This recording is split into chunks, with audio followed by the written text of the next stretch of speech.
Et comme vous avez corrompu Bazoum, comme Bazoum, c'est vous qui l'avez amené au pouvoir, on sait que Bazoum a été mal élu. Donc, il ne peut que faire ce que vous lui demandez de faire. Encore une fois, l'eau du Niger, ce n'est pas l'eau qui vient d'Europe. Qu'ils nous disent s'ils amènent ça par bateau ou par avion, puisque c'est eux qui contrôlent le ciel nigérien. Il n'y a qu'à nous dire.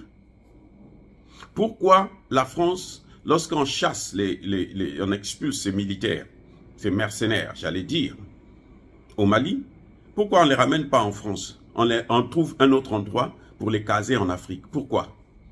Parce qu'ils ne peuvent pas les nourrir, ils ne peuvent pas les loger. Et que la population du Niger sache que ces forces qui sont là sur votre sol ne sont pas nourries, entretenues par les Français ou les Américains. Ils sont entretenus par l'argent, avec l'argent du Niger. Ils sont entretenus par les Nigériens. C'est de l'argent qu'on retire directement sur le compte d'opération du Niger. C'est pour ça que nous avons toujours demandé à ce qu'on puisse sortir. Tous ces pays africains là doivent sortir de la zone CFA. Parce que c'est à travers cette zone-là qu'ils continuent à nous dominer, à nous piller. Ça, c'est le message fondamental qu'il faudrait comprendre. Mais que M. Ité et son Emmanuel Macron, je ne sais pas si lui aussi se shoot, hein, je ne sais pas s'il se drogue comme son chef. Ce n'est pas moi qui le dis, ce sont les médias français qui le disent. Il n'a qu'à arrêter de se droguer quand il vient en Afrique. Parce qu'en Afrique, l'Afrique ne leur appartient pas. Tôt ou tard, nous allons les chasser, tous du continent africain. Je dis bien tôt ou tard, parce que ça fait plus de 600 ans que nous sommes en train de subir cette humiliation perpétuelle.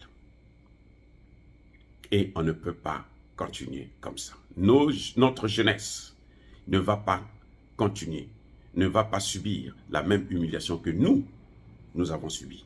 Nos enfants ne passeront pas par cette humiliation, parce que avant que nous ne puissions quitter cette terre, rejoindre nos ancêtres, on aura déjà libéré l'Afrique. Que ce soit clair et que ce soit net. Que M. Ité arrête de vendre la peau de l'ours avant de l'avoir tué.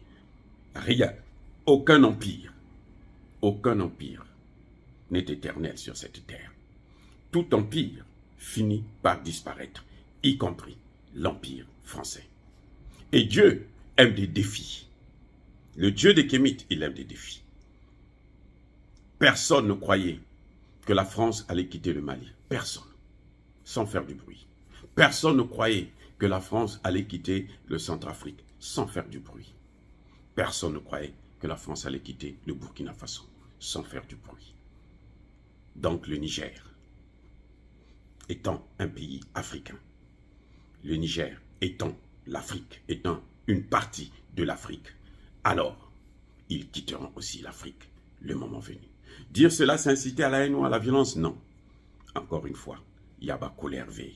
Nous répondons à l'arrogance d'un ambassadeur très scrupuleux, un ambassadeur qui a le mépris de l'homme africain, un ambassadeur colonial, et que tôt ou tard, nous allons avoir sa peau. Mais qu'il se souvienne de l'ambassadeur Alad, qui était là, au Burkina Faso, juste à côté. Il faisait la même arrogance, les mêmes propos déplacés, comme lui le fait là. Il en est où aujourd'hui? Il a été rappelé en consultation et il n'est plus jamais revenu et il ne reviendra plus jamais au Burkina Faso. Ce sera son cas. Et lui, ce ne sera pas seulement au Niger, mais ce sera sur tout l'ensemble du continent africain. Je persiste et je signe, bien-aimés frères et sœurs, soyez bénis, abondamment bénis par le Dieu des Kémites et par nos ancêtres angélisés.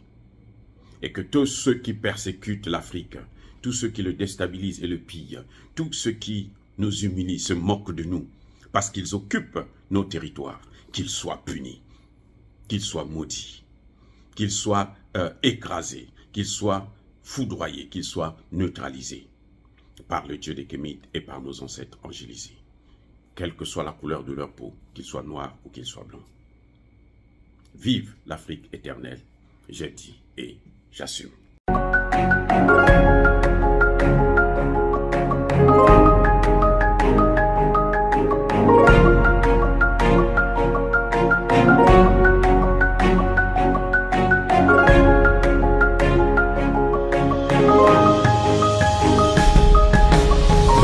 Eux, ils marchent par la foi et non par la vue. Mais moi, je vous conseille vivement de marcher par la connaissance scientifique et historique, notamment celle de nos ancêtres kémites, par les 5 sens et par l'intelligence. À vous, à Pierre.